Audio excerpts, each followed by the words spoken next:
Alors, nous sommes à la veille des Erasmus Days.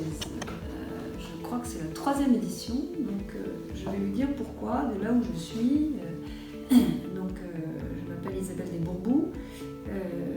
Je suis ce qu'on appelle directrice de l'enseignement catholique d'un département, en l'occurrence la Gironde. C'est-à-dire que nous sommes en charge de l'animation du réseau des établissements. Il y a 73 établissements, il y a à peu près 3500 personnes qui travaillent pour pas loin de 38 000 élèves. Pourquoi nous participons à ces Erasmus Days? D'abord parce que nous voulons vraiment remercier l'Europe et remercier l'agence Erasmus de tout ce que nous faisons avec l'agence et grâce à l'Europe sur le plan de la formation des jeunes ou de l'éducation des jeunes. La première chose, c'est notre finalité. Notre finalité, c'est d'avancer sur notre projet d'éducation. On appelle ça l'éducation intégrale, l'écologie intégrale, avec des jeunes qui devront être capables demain de vivre, de travailler, éventuellement même d'être en famille avec des gens qui sont d'origines différentes, de pays différents, de langues différentes. Et ça nous paraît non pas une difficulté, mais au contraire une richesse.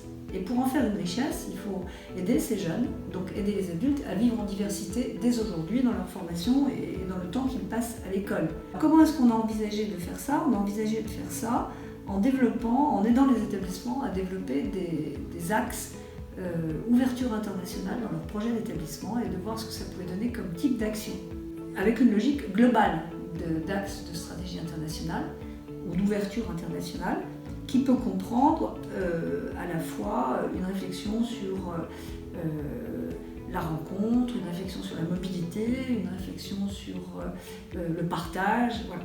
Et donc, nous avons avancé sur ce champ-là. Et pour avancer sur ce champ-là, sur l'année 2019-2020,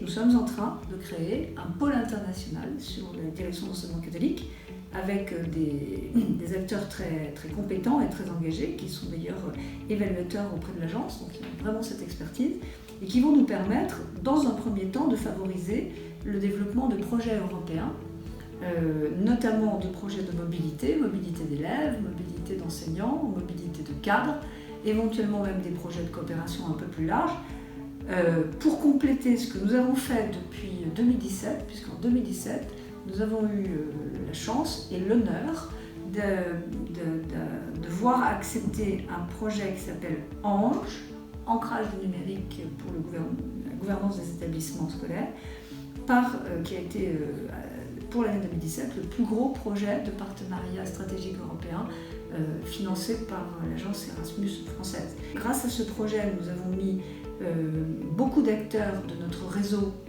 en relation avec des acteurs étrangers. Il y avait déjà beaucoup d'établissements qui avaient des projets européens et nous continuons à promouvoir ces projets européens. C'est notre première entrée dans cette stratégie d'ouverture internationale, un accompagnement à la mise en place de projets européens, projets de mobilité ou projets de coopération. Voilà, donc je voulais redire un grand merci à l'Europe et à l'agence Erasmus, notamment à l'agence Erasmus française, bien sûr, dont nous avons la chance qu'elle soit sur Bordeaux, parce que c'est une expertise qui est mise à notre disposition, éventuellement aussi des ressources financières, ce qui n'est évidemment pas neutre, pour initier cette politique.